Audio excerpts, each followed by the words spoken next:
পরমা একাদশী 2026 11 নাকি 12ই জুন ব্রত মাহাত্ম্য কথা পালনের সময়সূচি। জয় শ্রীকৃষ্ণ, রাধে রাধে, জয় মা লক্ষ্মী। নমস্কার প্রিয় দর্শক বিন্দু, ভগবানী ভরসা চ্যানেল থেকে নতুন একটি পর্বে আপনাদের সুস্বাগত। পবিত্র এই পুরুষোত্তম মাসের কৃষ্ণপক্ষীয় একাদশী তিথির পালিত হয় মহাপুণ্যময় পরমা একাদশী ব্রত। এই বছর এই ব্রত পালন করতে হবে 11ই জুন 2026 বৃহস্পতিবার। সকল ভক্তবৃন্দুর উচিত অত্যন্ত নিষ্ঠা, ভক্তি ও শুদ্ধতার সঙ্গে এই মহাপবিত্র একাদশী ব্রত পালন করা।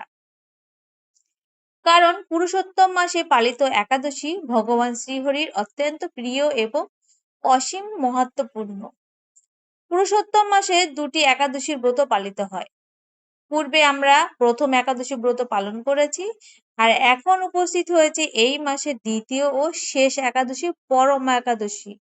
সারা বিশ্বের অধিকাংশ স্থানে এই ব্রত পালন করা হবে 11ই জুন বৃহস্পতিবার। তবে পূর্ব এশিয়ার কয়েকটি দেশে যেমন চীন, জাপান, দক্ষিণ কোরিয়া, মঙ্গোলিয়া, তাইওয়ান এবং নিউজিল্যান্ড এই ব্রত পালিত হবে 12ই জুন। অতএব বিশ্বের অধিকাংশ ভক্তবৃন্দ 11ই জুন পরমা একাদশী ব্রত পালন করবে। সকলের প্রতি অনুরোধ, সঠিক তিথি এবং স্বাস্থ্যবিধি অনুসারে এই ব্রত পালন করুন। পুরুষোত্তম মাসের এই শেষ একাদশীর অত্যন্ত ফলপ্রদ। শাস্ত্রে বর্ণিত আছে, এই ব্রত পালনের মাধ্যমে ভক্ত ধন সম্পদ, সৌভাগ্য, শান্তি ও ভগবানের বিশেষ কৃপা লাভ করেন। জীবনে নানান পাপ ক্ষয় হয় এবং আত্মা পরম কল্যাণের পথে অগ্রসর হয়। পরমা একাদশীর মাহাত্ম্য একটি অপূর্ব কাহিনী বর্ণিত হয়েছে। সেই কাহিনীতে দেখা যায় এক পতিব্রতা নারী কিভাবে একাদশী ব্রতের প্রভাবে তার স্বামীর দুর্ভাগ্য ও দারিদ্রতা দূর করেছিলেন এবং সংসারে সুখ সমৃদ্ধি ফিরিয়ে এনেছিলেন। একসময় কাম্পিল্য নগরে সুমেধা নামে এক ব্রাহ্মণ বাস করতেন। তার পত্নীর নাম ছিল পবিত্রা। তিনি ছিলেন অত্যন্ত ধর্মপরায়ণা এবং পতিব্রতা, কিন্তু পূর্বজন্মের কর্মফলের কারণে ব্রাহ্মণটি অত্যন্ত দরিদ্র হয়ে পড়েছিলেন। সংসারে অভাব অনটনের শেষ ছিল না তার। তবু পবিত্রা দেবীর কখনো স্বামীর সেবার অবহেলা করতেন না। এমনকি গৃহে কোনো অতিথি এলে তিনি নিজ অনাহারে থেকেও অতিথিদের সেবা ও আহার করাতেন। এই কাহিনীর মাধ্যমে আমাদের শিক্ষা দেওয়া হয়েছে যে অতিথি সেবা একটি মহান ধর্ম। নিজের কষ্টের কথা না ভেবে অতিথিকে সম্মান ও সেবা করা উচিত। স্বামীর এই দুরবস্থা দেখে ব্রাহ্মণ সুমেধা একদিন স্ত্রীকে বললেন, হে প্রিয়ে, আমি বহু মানুষের কাছে ভিক্ষা চেয়েও কিচ্ছু পাই না। সংসারে এই দুঃখ আর সহ্য করতে পারছি না। আমি অন্য কোথাও গিয়ে জীবিকার সন্ধান করতে চাই। তুমি আমাকে কি উপদেশ দাও? তখন পবিত্রা দেবী অত্যন্ত জ্ঞানগর্ভ কথা বললেন। তিনি বললেন, হে স্বামী, এই জগতে প্রত্যেক মানুষই পূর্বজন্মে সঞ্চিত কর্মফলই ভোগ করে।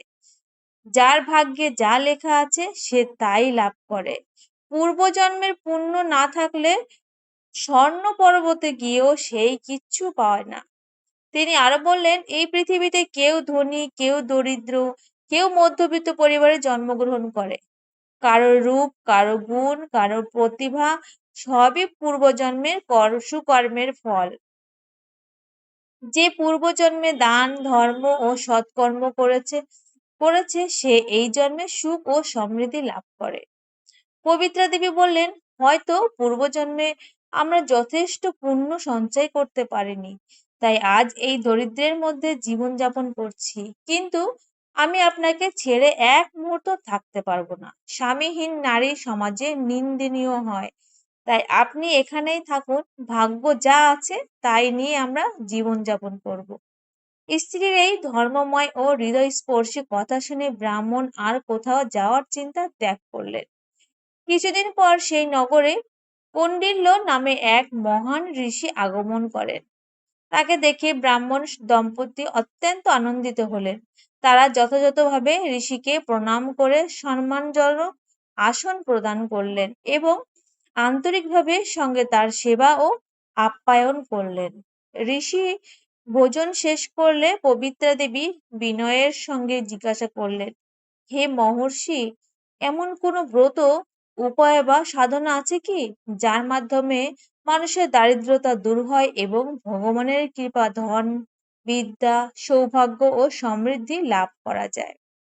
অনুগ্রহ করে আমাকে সেই পথ নির্দেশ করুন।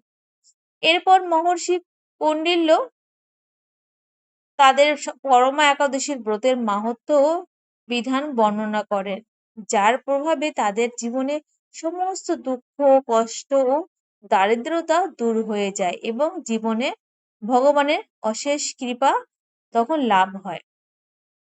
পবিত্রা দেবী তখন ঋষিকে বললেন, হে মুনিবর, আমাদের দান করার মতো কোনো সামর্থ্য নেই। তাহলে বিনা দানে কিভাবে আমরা ধর্ম, বিদ্যা, সৌভাগ্য ও সমৃদ্ধি লাভ করতে পারি? আমার স্বামী জীবিকার সন্ধানে দূরে থেকে দেশে যেতে চেয়েছিলেন, কিন্তু আমি তাকে সেখানে যেতে নিষেধ করেছি। আজ আমাদের সৌভাগ্য যে আপনার শুভাগমন ঘটেছে। আপনার কৃপায় নিশ্চয়ই আমাদের দারিদ্রতা দূর হবে। অনুগ্রহ করে এমন কোনো ব্রত, উপবাস বা তপস্যার কথা বলুন, যার মাধ্যমে আমাদের জীবনের অভাব অনটন দূর হতে পারে। পবিত্রা সেই বিনয়পূর্ণ কথা শুনে মহর্ষি কৌন্ডিন্য বললেন, হে শুভবতী, পুরুষোত্তম মাসের কৃষ্ণপক্ষীয় পরমা একাদশী অত্যন্ত পবিত্র ও মহাফলদায়িনী। এই তিথি ভগবান শ্রীহরির অত্যন্ত প্রিয়। যে ব্যক্তি ভক্তি ও নিষ্ঠার সঙ্গে এই ব্রত পালন করে, সে অন্ন, ধন, সম্পদ, সুখ, শান্তি এবং ভগবানের বিশেষ কৃপা লাভ করে। প্রাচীনকালে ধনাধিপতি কুবেরের এই পরমা একাদশী ব্রত পালন করেছিলেন। তদ্রূপ সত্যপরায়ণ রাজা হরিশ্চন্দ্র এই ব্রতের প্রভাবে তার হারানো পুত্র ও রাজ্য পুনরায় লাভ করেছিলেন। অতএব তোমরাও এই ব্রত যথাযথভাবে পালন করো।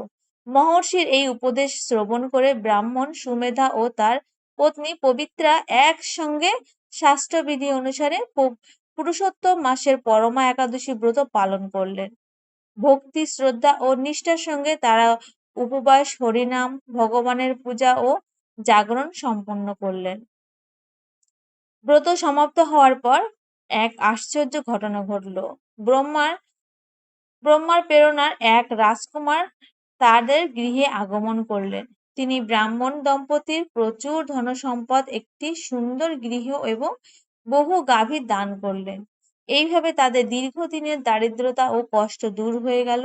শুধু তাই নয়, সেই রাজকুমারও এই মহান দানের পুণ্য ফলে মৃত্যুর পর বিষ্ণুলোক গমন করার সৌভাগ্য লাভ করেছিলেন। এইভাবেই পরমা একাদশীর ব্রতের প্রভাবে ব্রাহ্মণ দাম্পত্য জীবনের সমস্ত দুঃখ, কষ্ট ও অভাবের অবসান ঘটে এবং তাদের জীবনে সুখ, সমৃদ্ধি ও ঈশ্বর কৃপা প্রতিষ্ঠিত হয়। শাস্ত্রে বলা হয়েছে, যে ব্যক্তি একাদশী ব্রতের মাহাত্ম্য উপলব্ধি না করে সংসারে নানান ভোগ বিলাস ও বিষয় বস্তুর পিছনে ছুটে বেড়ায়, সে প্রকৃত শান্তি ও কল্যাণ লাভ করতে পারে না। বহু জন্মের সুকৃতির ফলে আমরা এই দুর্লভ মানব জন্ম লাভ করেছি, কিন্তু যদি আমরা এই মানব জীবনকে ভগবানের সেবা ও হরিনাম সংকীর্তন, ধর্মাচরণ এবং একাদশীর ব্রত পালনের মাধ্যমে সার্থক না করি, তবে এই দুর্লভ সুযোগের যথার্থ সদ্ব্যবহার করা হবে না। অতএব মানব জীবনে কল্যাণের জন্য, আত্মার উন্নতির জন্য এবং ভগবানের কৃপা লাভের জন্য একাদশী ব্রত পালন করা অত্যন্ত গুরুত্বপূর্ণ। স্বয়ং শাস্ত্র এবং মহাজনগণ এই ব্রতের মাহাত্ম্য বারবার ঘোষণা করেছিলেন। মহারাজ যুধিষ্ঠির ভগবান শ্রীকৃষ্ণের কাছ থেকে এই পরমা একাদশীর মাহাত্ম্য শ্রবণ করে আত্মীয় স্বজন ও প্রয়োজনের সঙ্গে সেই ব্রত পালন করেছিলেন। সেই কারণে এই ব্রতকে অত্যন্ত পুণ্যময়, কল্যাণময় এবং মহাফলদায়িনী বলে বর্ণনা করা হয়েছে। সুতরাং সকল ভক্তবৃন্দ প্রতি অনুরোধ, পুরুষোত্তম মাসের এই মহাপবিত্র পরমা একাদশী ব্রত যথাযথভাবে পালন করুন, ভক্তি ভরে ভগবানের নাম স্মরণ করুন, শাস্ত্র পাঠ করুন এবং আত্মিক উন্নতির পথে অগ্রসর হন। জয় শ্রীহরি, জয় পরমা একাদশী মহিমা, জয় পুরুষোত্তম ভগবান। ভক্তবৃন্দ, পরমা একাদশীর এই পবিত্র মাহাত্ম্য আপনাদের কেমন লাগলো তা অবশ্যই কমেন্ট লিখে জানান। ভগবানের কৃপা ও একাদশী ব্রতের মহিমা আরো বেশি মানুষের কাছে পৌঁছে দিতে এই পবিত্র বার্তাটি আপনার আত্মীয় স্বজন, বন্ধু বান্ধব এবং সকল বন্ধুদের সঙ্গে শেয়ার করুন। আপনি যদি ভগবানের শ্রীহরির নাম, একাদশী ব্রতের মাহাত্ম্য, ধর্মীয় কাহিনী, শাস্ত্র আলোচনা এবং ভক্তিমূলক ভিডিও নিয়মিত দেখতে ভালোবাসেন, তাহলে আমাদের এই চ্যানেলটি অবশ্যই সাবস্ক্রাইব করে রাখুন। পাশে ঘন্টার চিহ্নটি চাপতে ভুলবেন না, যাতে নতুন কোনো ধর্মীয় ভিডিও আপলোড হওয়ার সঙ্গে সঙ্গেই তার নোটিফিকেশন আপনার কাছে পৌঁছে যায়। আপনাদের একটি লাইক, একটি কমেন্ট এবং একটি শেয়ার ধর্মীয় বিষয়বস্তু আরো বেশি মানুষের কাছে পৌঁছে দিতে অনেক বড় ভূমিকা পালন করে। তাই ভক্তি ভরে ভিডিওটি লাইক করুন, আপনার মূল্যবান মতামত কমেন্টে জানান এবং সর্বত্র শেয়ার করে দিন। ভগবান শ্রীহরির অশেষ কৃপা আপনাদের জীবন সুখ, শান্তি, সমৃদ্ধি ও ভক্তিতে পরিপূর্ণ হয়ে উঠুক। পরমা একাদশীর মহাপুণ্য সকলের জীবনের কল্যাণ, সৌভাগ্য এবং আত্মিক উন্নতির বয়ে আনুক। সকলের পরিবারের সুখ শান্তি প্রতিষ্ঠিত হোক, সকল বাধা বিপত্তি দূর হোক এবং ভগবানের চরণে অটল ভক্তি জন্ম নিক। হরে কৃষ্ণ কৃষ্ণ কৃষ্ণ হরে হরে, হরে রাম রাম রাম হরে হরে। জয় শ্রীহরি, জয় পরমা একাদশী, জয় পুরুষোত্তম ভগবান। সকল ভক্তের মঙ্গল হোক, সকলের জীবনে ভগবানের কৃপা ধন্য ও পবিত্র হোক।